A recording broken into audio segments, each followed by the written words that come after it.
Pessoal, muito bom dia, boa tarde, boa noite, boa madrugada para você que está aí comigo agora para mais um EPQ Estudando por Questões aqui comigo no MEC. Só que antes de adentrarmos ao tema, olha o que chegou para mim. Olha isso aqui, o nosso novo livro, a nova edição do nosso livro Direito do Trabalho e Processo do Trabalho em Tabelas. Vou até abrir para você ver aqui. Tem que eu e o professor Fabrício Lima Silva, coordenado pela Martina Correia, transformamos todo o direito do trabalho e todo o direito processual do trabalho em tabelas. Olha isso aqui, gente. Isso aqui é uma maravilha, de verdade. Isso aqui é uma maravilha. Realmente tem ajudado muita gente a elevar a nota e ser aprovado, ser aprovada nos concursos que cobrem tanto direito do trabalho como direito processual do trabalho. Então eu vou deixar o link aqui na descrição do vídeo, tá? Para você acessar, se você quiser adquirir, aconselho, porque tem ajudado muito a entender essas duas matérias e também a revisar, beleza? O nosso Estudando por Questões de hoje vai ser sobre processo do trabalho, nosso primeiro vídeo sobre processo do trabalho aqui, tá? Eu vou fazer drops, MEC também de processo do trabalho, vou colocar aqui EPQs também de processo do trabalho, enfim, continuem aí acompanhando o canal. É só clicar para se inscrever, curtir o vídeo, porque você sabe, para a gente ter o próximo EPQ, esse vídeo aqui precisa de 120 curtidas. E não se esqueça de falar nos comentários o que você tem achado dos vídeos aqui, eu tenho lido praticamente todos eles, tá? E indicar um tema que você tenha dificuldade para que eu possa fazer, ou um EPQ ou um Drop MEC. Beleza? Tranquilo? Então vamos lá para a nossa primeira questão da FCC, tá, pessoal? Da FCC, eu coloquei nesse vídeo, se eu não me engano, 5 questõezinhas nesse módulo aqui, 5 questões da FCC de processo do trabalho, da tão temida prova TRT-12. Foi uma prova com nível altíssimo, tá? E na minha visão, a FCC tem pegado mais pesado em processo do trabalho do que direito do trabalho, tá bom? Vamos lá. Quantas custas relativas ao processo na Justiça do Trabalho, gente, custas, essas custas são o que, pessoal? São umas das despesas processuais, né? Então tá dentro ali do que a gente chama de despesa processual. Para você praticar um ato, pessoal, aqui no geral, não só no Justiça do Trabalho, tá? Para você praticar um ato, você precisa pagar. É isso mesmo. Vamos supor na Justiça Comum. Você vai lá e vai distribuir uma ação. Você tem que pagar custas para isso. Você pode antecipar, pagar na sentença, enfim. Ou, por exemplo, você vai ali apresentar um agravo de instrumento em face de uma liminar. Você tem que pagar custas. Você vai recorrer? Tem que pagar custos. Então é uma despesa processual que você, como parte, deve arcar. Algumas pessoas são isentas, nós já vamos chegar nisso, e na Justiça do Trabalho nós temos regra própria, tá? Nós temos regra própria e você precisa ler, por exemplo, o artigo 790-A da CLT, o 789 da CLT, enfim, são vários artigos, nós vamos passando aqui por eles pelas alternativas, ok? Então, alternativa letra A parte autora, ainda que beneficiária da justiça gratuita, será condenada ao pagamento de custas processuais em caso de ausência injustificada à audiência. Meu querido aluno, minha querida aluna, leia, por favor, o artigo 844 da CLT. Porque nós tivemos uma modificação importante da reforma trabalhista lá, que nos diz o seguinte: se o reclamante, vamos lá, ele ajuizou a ação, reclamante, ajuizou a ação e não compareceu, ou seja, ele tinha que comparecer à audiência, seja presencial ou por teletrabalho, já ia soltando teletrabalho aqui, ou à distância, pessoal, por videoconferência, o reclamante tem que comparecer, certo? Beleza. Se ele não comparece, vamos colocar aqui, o reclamante não compareceu. Qual é a consequência disso? A ação vai ser o quê? Arquivada, certo? Arquivada. Só que não só arquivada. Mesmo que esse reclamante ou essa reclamante seja considerado beneficiário da justiça gratuita, BJG, se ele tiver o benefício da justiça gratuita, mesmo assim ele vai ter que pagar. É isso mesmo, ele vai ter que pagar o que, pessoal? As custas processuais, justamente. Nós já vamos chegar em qual é o valor dessas custas, tá? Mas o reclamante tem que pagar as custas. Agora, se essa ausência aqui, ela for justificada, ausência justificada, não há o que se falar em pagamento de custas pelo reclamante. É isso mesmo. Essa parte do artigo 844 da CLT foi declarada constitucional pelo STF já. Constitucional. Principalmente no que se diz o seguinte: se o reclamante se ausentar, né, ele não comparecer for condenado ao pagamento de custas, para uma próxima reclamação trabalhista, ele tem que efetuar o pagamento dessas custas, e isso foi declarado constitucional pelo STF. Digamos que foi lá, arquivou, e o reclamante tem que pagar, vamos colocar aqui, R$ 150 de custas. Enquanto ele não pagar esses R$ 150 de custas, ele não pode entrar com outra ação trabalhista, outra reclamação trabalhista, pedindo as mesmas coisas que ele pediu nesse processo arquivado. É isso mesmo. Professor, qual é o prazo para justificar? Qual é o prazo para justificar? Pessoal, são 15 dias. Então, ausentou, não justificou em 15 dias, pagamento de custas. Ausentou e é legalmente justificável, não paga as custas. Lembrando que o pagamento dessas custas foi considerado constitucional o seu aspecto de necessidade para outra ação ser ajuizada. Perfeito? Tranquilo? Então, nossa alternativa aqui, gabarito letra A, mas vamos ler e estudar as outras questões, os outros itens, tá bom? Letra B. A isenção do seu pagamento não abrange a sociedade de economia mista, mas alcança as entidades fiscalizadoras do exercício profissional. Gente, quem é, vamos colocar aqui, quem é isento do pagamento de custas? Vamos lá, anota que isso vai cair. Você precisa ler o artigo 790A da CLT. Vamos lá, primeiro de tudo, quem é isento? Beneficiário da justiça gratuita, salvo o caso do item anterior, mais União, Estado, Distrito Federal, quem mais, pessoal? Município, as suas autarquias e fundações públicas. Olha o detalhe, que não exploram atividade econômica. Todos esses aqui são isentos. Quem mais? Quem que tá faltando aqui, pessoal, lá do 790? Ah, MPT.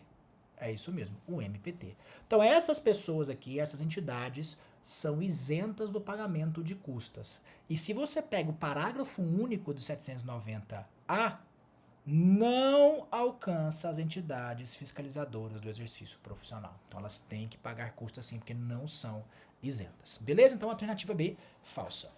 Não ocorre deserção de recurso de empresa em liquidação extrajudicial ou recuperação judicial por falta de seu pagamento. Aqui, meu querido aluno, minha querida aluna, você precisa lembrar da súmula 85 do TST, que nos fala o quê?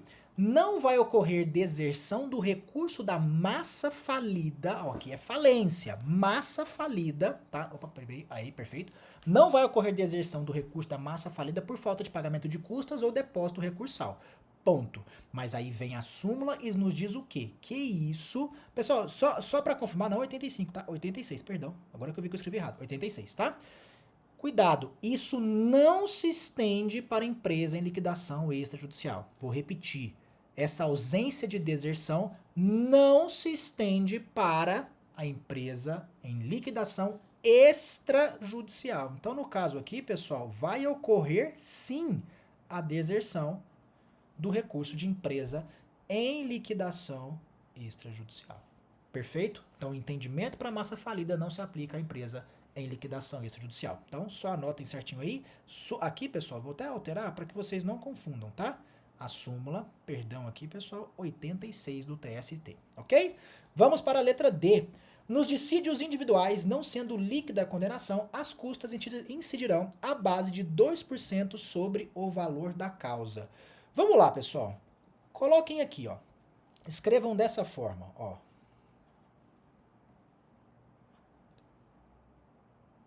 Ó. Custas. Por quê? As custas, em regra, são de 2%, no dissídio individual, coletivo, até mesmo aquelas ações em que a Justiça Estadual tem competência trabalhista. Né? Talvez eu faça um drop sobre isso.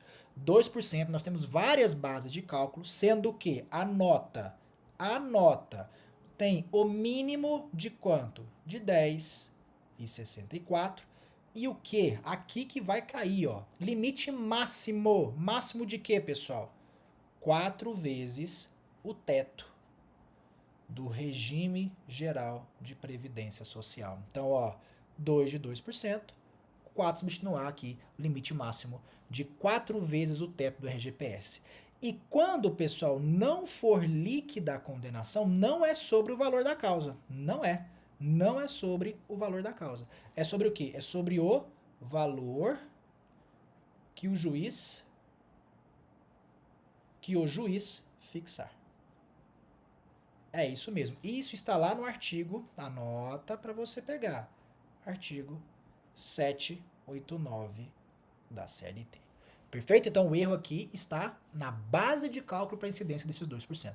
Não se esqueça do mínimo, do máximo e também da alíquota de 2%. Beleza? Em caso de acordo, se de outra forma não for convencionado, as custas serão calculadas com base no respectivo valor acordado. Beleza. E serão pagas pelo reclamado. Não, pessoal. Em ausência... Vamos lá. As partes fizeram um acordo de 150 mil reais. Beleza? Você tem o valor das custas. Só que nada foi falado no acordo sobre isso. Ficou ali, a Deus dará, digamos, né? Então é o reclamado que paga? Não, pessoal. Esse valor aqui será... Ele será dividido em igual... Dividido em igualdade entre as partes. Não falou nada? Ambas as partes pagam de forma igual. Perfeito? Não é o reclamado que paga isso. Quem nos traz essa informação? Artigo 789, importantíssimo. Qual é o parágrafo, professor? Parágrafo 3º da CLT. Perfeito? Então, questões sobre custas, deu para revisar bem. Muita informação importante. Então, grave esses artigos aqui na sua CLT para que você realmente possa estudar depois. E claro, nós temos tabela disso aqui no nosso livro Direito do Trabalho e Processo do Trabalho em Tabelas. Perfeito, pessoal? Tranquilo? Próxima questão. A desconsideração da personalidade jurídica é aplicável ao processo de trabalho, sendo que, pessoal, para esse tema aqui, ó, IDPJ. Para esse tema, você precisa estudar o CPC, é isso mesmo, e a CLT, os dois em conjunto. Nós temos um diálogo de fontes aqui que você precisa estudar, tá? Então, letra A, vamos lá. O incidente de desconsideração é cabível em todas as fases do processo de conhecimento, ok. No cumprimento definitivo de sentença, ok. Não sendo cabível, no entanto, no cumprimento provisório de sentença. Cuidado, aqui você precisa ler o artigo 134 do CPC, que nos fala que, de fato, o IDPJ é cabível no processo de conhecimento, no cumprimento definitivo e também no cumprimento provisório de sentença. E nós temos uma informação a mais, na execução fundada em título executivo extrajudicial. Então aqui, meu querido aluno, minha querida aluna, é cabível sim, é cabível no cumprimento provisório de sentença. Artigo 134 do CPC. Perfeito? Tranquilo? Letra B. Deve ser instaurado o incidente ainda que a desconsideração tenha sido requerida na petição inicial. O que você precisa saber é que quando você tem ali, vamos ver aqui, o IDPJ. Se ele é como um incidente, ou seja, no meio do processo, se for um incidente, ocorre o que, pessoal? A suspensão processual. O processo vai parar até que se o quê? Decida sobre o incidente. Então, suspende o processo, cita tanto o sócio como a pessoa jurídica, né, para que apresente ali a defesa e a produção de provas em 15 dias. Perfeito. Agora, se não é um incidente, se a desconsideração, veja, não é o incidente que é no meio do processo. Aqui vai ser a desconsideração da personalidade jurídica que é requerida desde a inicial. Você tem que comprovar várias coisas, mas se for requerida na inicial, o que acontece, pessoal? Aqui é diferente. Ó, se for na inicial, o que acontece? Não há, vamos colocar aqui, suspensão. Vai ter suspensão? Não, nós não teremos suspensão do processo. Então pode ser incidente no meio do processo ou na inicial, e aí nós não temos a suspensão. Ok, pessoal? Então aqui não deve ser instaurado se a desconsideração da personalidade jurídica for requerida na inicial. Letra C. Da decisão proferida por relator, acolhendo ou rejeitando a desconsideração requerida originalmente no tribunal, cabe agravo interno. Será que isso é verdade? Cabe agravo interno? Seria agravo de petição? Seria agravo de instrumento? Pessoal, vamos deixar aqui que já já eu explico para você. Letra D. A instauração do incidente, como regra, não suspende o processo, dependendo da eventual suspensão de concessão de tutela de urgência de natureza cautelar. Pessoal, a regra geral suspende sim o processo, não obstante a possibilidade de termos o quê? A concessão de tutela de urgência em caráter cautelar. Não quer dizer que está suspenso, que não pode decidir ali de forma liminar ou ter uma tutela de urgência em caráter cautelar. Perfeito? Beleza, tranquilo. Deixa eu só anotar para vocês aqui, pessoal. Vamos lá. Letra B. Qual é o fundamento? Letra B. Artigo 134, parágrafo 2º do CPC, ok? Letra C, nós já vamos chegar lá. Letra D. Artigo 855. Ó, esse artigo tem na sua cabeça, tá? 855A da CLT. Beleza, tranquilo. Parágrafo o quê, professor? Primeiro? Não. Parágrafo 2º da CLT e vamos para a letra E. Instaurado o incidente, o sócio ou a pessoa jurídica será citado para manifestar-se e requerer as provas cabíveis no prazo de 10 dias. Não, pessoal, no prazo de quê? 15 dias. Prazo de 15 dias. E aqui nós temos, vamos lá, cadê? Artigo 135 do CPC. Nosso gabarito, pessoal, de fato é a alternativa C, mas eu quero que você tome cuidado com isso daqui, ó. Agravo interno. Veja, o incidente, ele foi requerido lá no tribunal. Tivemos a sentença, tudo certinho, o processo está no tribunal em recurso ordinário. E aí a parte requereu o incidente de desconsideração da personalidade jurídica lá no tribunal. Não foi na vara do trabalho, foi lá no TRT. Então, originalmente, foi requerido lá no tribunal. O que vai acontecer? O relator vai receber e vai falar, pera lá, eu vou rejeitar o pedido de incidente aqui. Eu não entendo que caiba a desconsideração da personalidade jurídica. Veja aqui comigo, eu vou repetir. O relator negou. A partir daí, o que a parte pode fazer? Ela pode apresentar um agravo interno. Para quê, pessoal? Para que, veja aqui comigo, para que a turma do tribunal, turma ou câmara, enfim, decida sobre esse incidente. A decisão foi do relator. Aí você vai querer o quê? Levar essa decisão para o órgão colegiado do tribunal decidir. Perfeito? Ali no caso, a turma. Tranquilo? Beleza? Então aqui, pessoal, a informação relevante é isso aqui, ó. Você sabe que vai ser agravo, né?